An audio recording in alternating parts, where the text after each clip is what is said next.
चोहीकडे पडतोय छान पाऊस आणि त्यात आपल्याला खायची इच्छा होते कणसांची. भाजलेले कणस किंवा कणसांपासून केलेली एखादी रेसिपी जी झटपट होईल आणि चविष्ट होईल. तर आज आपण बनवूया कणसांपासून, मक्याच्या कणसांपासून एक छानशी चविष्ट आणि कमीत कमी साहित्यामध्ये आणि पौष्टिक अशी रेसिपी.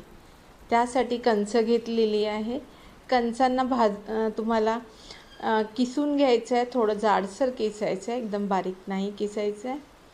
हे ज्या साईडला छिद्र छोटी मोठी राहतात त्या साईडला मी कणस किसून घेतलेली आहे. व्यवस्थित 2 कणस घेतली ती आणि ती छान किसून घेतली आहे.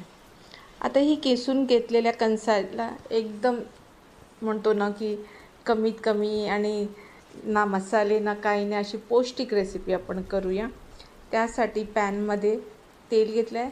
नॉनस्टिक पॅन घ्या तुम्ही, कारण आणि तुम्ही कढई घेत असाल तर लो फ्लेमवर.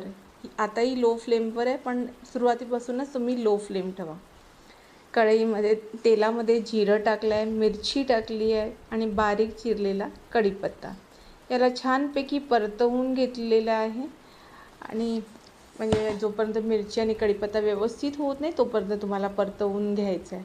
आणि यात आपल्याला जो किसलेला आपला कणस होता, म्हणजे जो मक्याचा कणस आपण किसून घेतला होता, तो आपल्याला पल्प टाकायचा आहे आणि याला पण छानपैकी लो फ्लेमवर 5 ते 6 मिनटं तुम्हाला छानपैकी त्याला भाजून घ्यायचं आहे व्यवस्थित. त्यातला थोडासा पाण्याचा अंश कमी होईल आणि हा छानपैकी भाजून झाल्यानंतर जोपर्यंत त्याला छान भाजत नाही पण त्याला चव येणार नाही.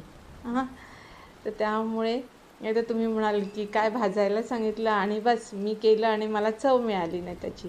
तर असं नाही व्हायला पाहिजे. छान भाजून झाल्यावर हळद टाकली आहे, त्यामध्ये मीठ टाकलं आहे आणि ओलं खोबरं. ओलं खोबरं घरात नसेल तरी चालेल, ऑप्शनल आहे ते.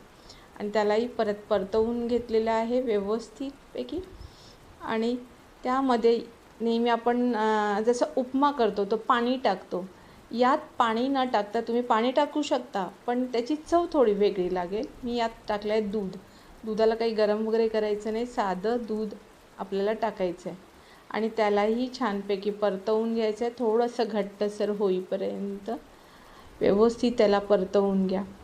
ही मक्याची कणसं तुम्हाला 12ही महिने मिळतात बरं, त्यामुळे हे तुम्ही कधीही करता.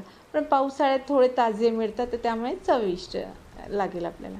यात थोडं लिंबू टाकलं आहे, कारण कणसाची दाणे म्हटलं की थोडं गोडसर झाले, मग थोडं आंबट गोड असं असायला हवं, म्हणून यात लिंबाचा रस पिळून घेतला आहे.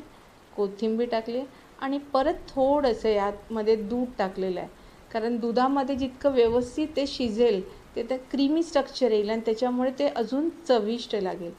आता याला छानपैकी परतवून घेतलं आहे. 1 ते 2 मिनटं व्यवस्थित थोडी वाफ येऊ दिली आहे आणि ही झाली तुमची कणसाची रेसिपी, ज्याला म्हणतात बुट्टेका किस. किस दोडकं किस म्हणतो ना, तो किस आपला नाही, किस. तर ही नक्की करून बघा, एकदम स्वादिष्ट आहे आणि कमीत कमी साहित्यामध्ये आहे. काही ना मसाला टाकायचा आहे, काही नाही. नक्की करून बघा. ही माझी रेसिपी कशी वाटली हा अभिप्राय मला सांगा. नवीन असाल तर चॅनलवर लाईक, शेअर आणि सबस्क्राईब करा. स्वतःची काळजी घ्या आणि परिवाराची. थोडं ओलं खोबरं टाकायचं आहे सर्विंग करताना, थोडं व्यवस्थित अजून चव लागेल त्याला, आणि कोथिंबीर.